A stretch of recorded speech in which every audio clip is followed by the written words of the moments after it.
Number of questions വളരെ ചെറുതാണല്ലോ, JEE മെയിനിന്റെ അത്രയും ഇല്ലല്ലോ. അപ്പൊ 3 hours ഭയങ്കര ഇനഫ് ആണെന്നൊക്കെ ഒരു തെറ്റിദ്ധാരണയുണ്ടാവും. ജെഇ അഡ്വാൻസ് എക്സാമിനേഷൻ പേപ്പറിൽ വന്നിരിക്കുന്ന മാറ്റങ്ങൾ, ജെഇ അഡ്വാൻസിന്റെ ഒരു പെക്യുലർ ഫീച്ചർ എന്ന് വെച്ചാൽ സാർ പറഞ്ഞു വരുന്നത് ഇനീഷ്യൽ സ്റ്റേജ് എന്ന രീതിയിൽ നമുക്ക് ജെഇ മെയിനിന്റെ എല്ലാ സിലബസുകളും, പിന്നെ അതുപോലെ തന്നെ നെഗറ്റീവ് മാർക്കിങ്ങിന്റെ ഒരു പാറ്റേൺ സൈലം ജെഇ ഹെഡ് എന്തായിരിക്കും നമ്മുടെ അടുത്ത ഒരു വർഷത്തെ സ്ട്രാറ്റജി. ഹലോ IIT ആസ്പിരൻസ്, നമ്മുടെ 2026 JEE advanced examination finally over.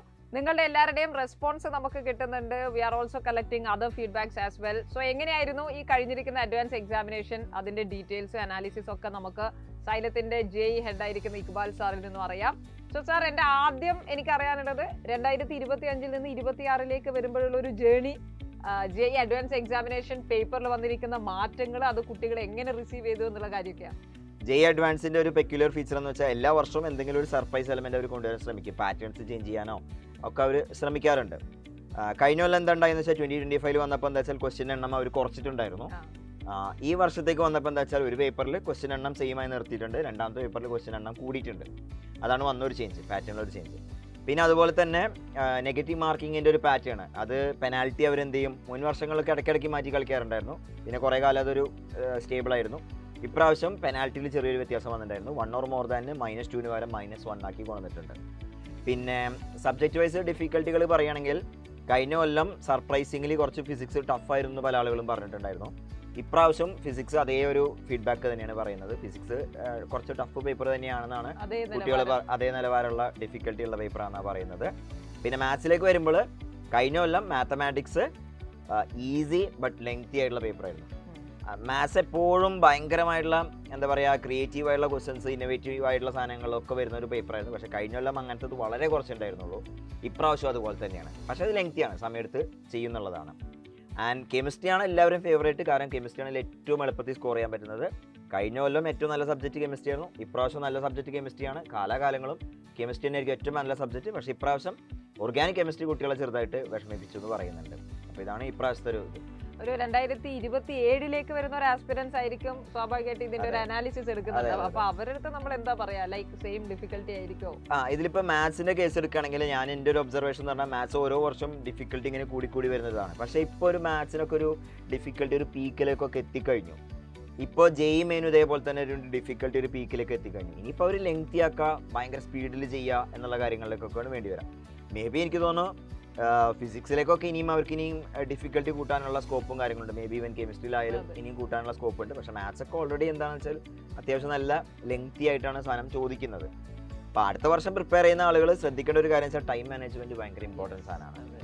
നമുക്ക് എത്ര അറിഞ്ഞാലും ചിലപ്പോൾ ഈ 6 മണിക്കൂറിന് വരെ ഒരു 10 മണിക്കൂറൊക്കെ ഉണ്ടെങ്കിൽ ചിലപ്പോൾ എല്ലാ ക്വസ്റ്റ്യൻ എല്ലാവർക്കും ചെയ്യാൻ പറ്റുന്നുണ്ടാവും. കുട്ടികളും വിചാരിക്കുന്നുണ്ടാവും ചെറിയ കുറച്ച് നമ്പർ ഓഫ് ക്വസ്റ്റ്യൻസ് വളരെ ചെറുതാണല്ലോ, ജെഇ മെയിനിന്റെ അത്രയും ഇല്ലല്ലോ, അപ്പൊ 3 hours ഭയങ്കര ഇനഫ് ആണെന്നൊക്കെ ഒരു തെറ്റിദ്ധാരണയുണ്ട്. അതെ. അപ്പൊ ശരിക്കും എന്താന്ന് വെച്ചാൽ ഇപ്പൊ മാത്സിന്റെ പേപ്പറൊക്കെ ഒബ്സർവ് ചെയ്യുമ്പോൾ എന്താ വെച്ചാൽ കുറെ പാറ്റേൺ ഉള്ള ക്വസ്റ്റ്യൻസ് ഉണ്ട്. ഈവൻ ജെഇ മെയിനിന് മുൻ വർഷം ചോദിച്ച ക്വസ്റ്റ്യനുകൾ നമ്പർ മാറ്റിയിട്ട് ചോദിച്ചിട്ടുണ്ട്.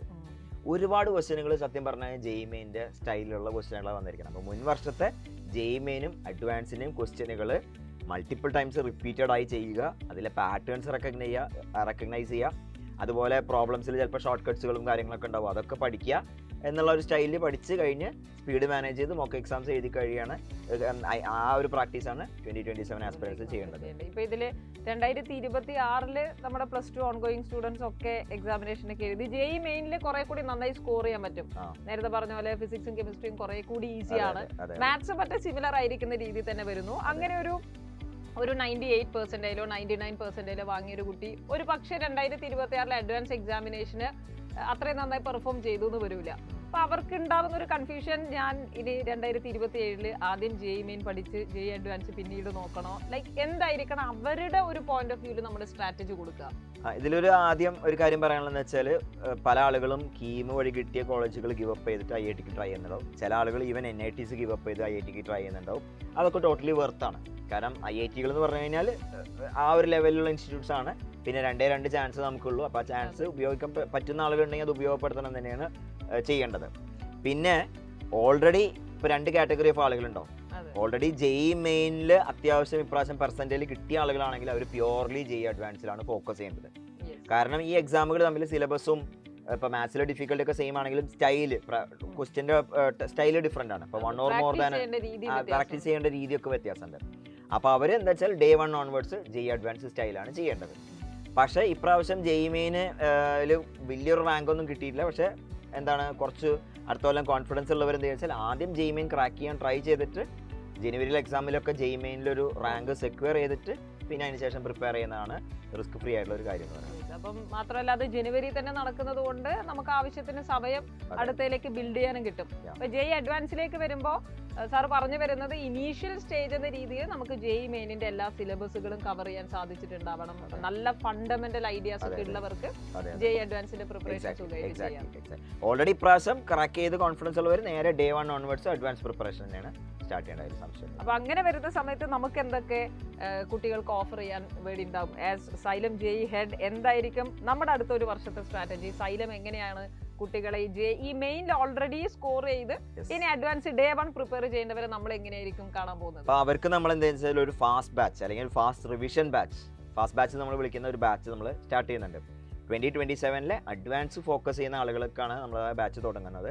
അപ്പോൾ അതിൽ ഡേ 1 ഓൺവേർഡ്സ് നമ്മൾ എന്ത് ചെയ്യുന്നു, അഡ്വാൻസ് സ്റ്റൈലിൽ തന്നെ അവർക്കുള്ള DPPസും പ്രോബ്ലംസും എക്സാംസും എല്ലാം അഡ്വാൻസ് സ്റ്റൈലിൽ തന്നെ ഡേ 1 ഓൺവേർഡ്സ് സ്റ്റാർട്ട് ചെയ്യാണ്.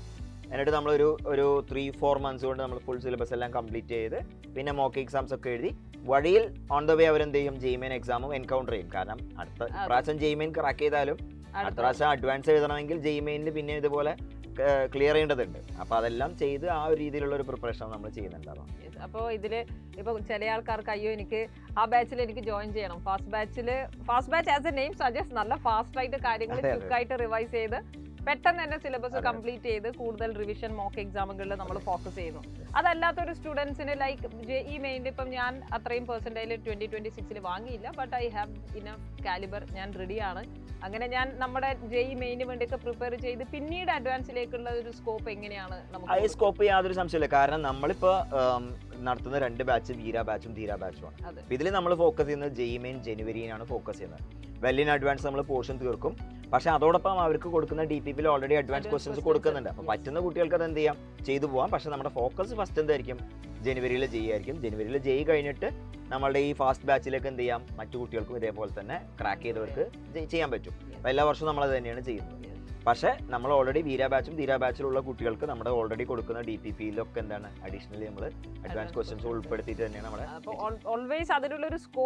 ഉറപ്പായിട്ടും യാതൊരു സംശയമില്ല. പക്ഷേ അങ്ങനെയുള്ളവർ നേരെ ഓടിച്ചാടി പോയി അഡ്വാൻസ് ബാച്ചിൽ ഇരിക്കുകയല്ല ചെയ്യേണ്ടത്. ഇപ്പോൾ ഈവൻ ബോർഡ് എക്സാമിൽ 99%, 100%, 95% ഒക്കെ കിട്ടിയിട്ടുണ്ട്. പക്ഷേ എൻട്രൻസ് എക്സാമിൽ ഒരു എക്സ്പോഷറും ഇല്ല. നേരെ പോയി അഡ്വാൻസ് ബാച്ചിലല്ല ഇരിക്കേണ്ടത്. നമ്മൾ എന്ത് ചെയ്യണം, JEE മെയിൻ ക്രാക്ക് ചെയ്ത് അതിനുശേഷം ആലോചിക്കുകയാണ് വേണ്ടത്. എക്സാക്ട്ലി. കാരണം ഇത് രണ്ടും ഡിഫറെന്റ് ടൈപ്പ് എക്സാമാണ്. സിലബസ് സെയിം ആണ്, മാത്സിലൊക്കെ ഡിഫിക്കൽട്ടിയിലും സെയിം ആയി വന്നു. പക്ഷേ ഡിഫറെന്റ് ടൈപ്പ് എക്സാംസ് ആണ്.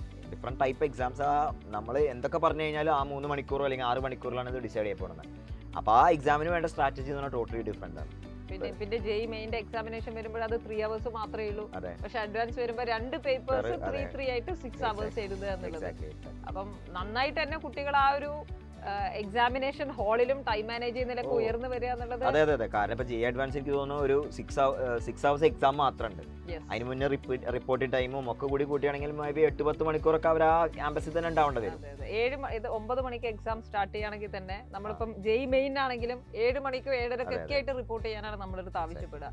അപ്പോൾ ഈ ഒരു ജേർണിയിൽ 2027 എക്സാമിനേഷനിലേക്ക് journey, whether it is JEE main or JEE advance, എപ്പോഴും നമ്മുടെ പ്രൈമറി ഐഡിയ എന്നുള്ളത് JEE മെയിൻ ആണ്. പക്ഷെ അത് 2026 സെക്യൂർ ചെയ്തവർക്ക് there is already a promise, അത് നിങ്ങളുടെ കയ്യിലുണ്ട് അല്ലെങ്കിൽ നിങ്ങൾ അതിന് കേപ്പബിൾ ആണ് എന്നുള്ളത് പ്രൂവഡ് ആയി കഴിഞ്ഞു. അങ്ങനെയുള്ളവർ JEE അഡ്വാൻസിന് വേണ്ടി ഫ്രം ദ ഡേ 1 ചെയ്യാന്നുള്ളതാണ് ശ്രദ്ധിക്കുക. And the other category tension ആവേണ്ട കാര്യമൊന്നുമില്ല. നമുക്ക് JEE മെയിനിൽ ആദ്യം സെക്യൂർ ചെയ്ത് JEE അഡ്വാൻസിലേക്ക് ചെയ്യാം. സോ എനിവേ ഏത് രീതിയിലാണെങ്കിലും നമ്മൾ JEE അഡ്വാൻസിലേക്ക് എത്തിച്ചേരാൻ തന്നെ ശ്രമിക്കുക എന്നുള്ളതാണ് നമുക്ക് പറയാനുള്ളത്. മാത്രമല്ല എത്ര നേരത്തെ സ്റ്റാർട്ട് ചെയ്യാം. അപ്പോൾ നമ്മൾ ആ ബാച്ച് സ്റ്റാർട്ട് ചെയ്യാൻ പോകുന്നത് May 28 സ്റ്റാർട്ട് ചെയ്യാൻ പോകണം. പെട്ടെന്ന് തന്നെ അതിന് പ്രിപ്പറേഷൻ സ്റ്റാർട്ട് ചെയ്യാം. വേറെ പിന്നെ ഡബിൾ മൈൻഡോ കാര്യങ്ങളോ അതിൻ്റെ ഒന്നും ആവശ്യമില്ല. എത്രയും നേരത്തെ സ്റ്റാർട്ട് ചെയ്യുക. കാരണം കുറച്ച് സമയമേ ഉള്ളൂ. അതിൽ ഓരോ ദിവസവും ഇമ്പോർട്ടൻ്റ് ആണ്. ഈ JEE അഡ്വാൻസ് നമ്മൾ ക്ലിയർ ചെയ്ത് കഴിഞ്ഞാൽ IITസിലേക്ക് മാത്രമല്ല നമുക്ക് IISCയിലേക്കും IISTയിലൊക്കെയുള്ള അഡ്മിഷൻ പോസിബിൾ ആവുന്നത് JEE അഡ്വാൻസ്ഡ് എക്സാമിനേഷനിൽ കൂടെ തന്നെയാണ്. So this is A golden opportunity and yes of course കഴിഞ്ഞ കുറേ വർഷങ്ങളായിട്ട് സൈലം വളരെ പുതിയ ആൾക്കാരാണ് ഈ ഫീൽഡിൽ. എന്നിട്ടും നമ്മൾ ഭയങ്കര സിഗ്നിഫിക്കൻ്റ് ആയിരിക്കുന്ന അച്ചീവ്മെന്റ്സ് ആണ് ഈ 2026 JEEയിൽ നമ്മൾ നേടിയിരിക്കുന്നത്. And of course we are gonna repeat it. അപ്പം സൈലത്തിന്റെ ഈ ബാച്ചസിലേക്ക് നമ്മുടെ 2026 JEE മെയിനിൽ നേരത്തെ പറഞ്ഞ പോലെ നല്ല മാർക്സ് സെക്യൂർ ചെയ്ത് ബട്ട് NIT സീറ്റ് വേണ്ട, ഞാൻ IITയിൽ തന്നെയാണ് ഫോക്കസ് ചെയ്യുന്നതെന്ന് തീരുമാനിക്കുന്ന കുട്ടികൾക്ക് ഫാസ്റ്റ് ബാച്ചിലേക്കുള്ള അഡ്മിഷൻ നടക്കുകയാണ്. അഡ്മിഷനുമായി ബന്ധപ്പെട്ട് നിങ്ങൾക്ക് കൺഫ്യൂഷൻസ് ഒക്കെ ഉണ്ടെങ്കിൽ സ്ക്രീനിൽ കാണുന്ന നമ്പറിൽ നിങ്ങൾക്ക് കോൺടാക്ട് ചെയ്യാം and you can have your seat. നമ്മുടെ ഇതാ ക്ലാസ്സുകൾ എന്തായാലും ഈ വരുന്ന 28-ാം തീയതി തൊട്ട് സ്റ്റാർട്ട് ചെയ്യാണ്. ബിക്കോസ് സമയം നമുക്ക് കളയാനില്ല എന്നുള്ളതാണ്. അപ്പോൾ അത്രയും കാര്യങ്ങളാണ് നമുക്ക് ഇതിൽ ഡിസ്കസ് ചെയ്യാനുള്ളത്. കൂടുതൽ JEE അഡ്വാൻസിന്റെ അപ്ഡേറ്റ്സ്, എങ്ങനെയാണ് ഇൻഡിവിജ്വൽ സബ്ജക്ട് പഠിക്കേണ്ടത് എന്നുള്ളതുമായിട്ട് നമ്മുടെ എല്ലാ ഡിപ്പാർട്ട്മെന്റ്സ് ഹെഡ്സിന്റെയും ഇന്ററാക്ഷൻസ് നമുക്ക് വഴിയെ കാണാം. So thank you everybody. Thank you sir.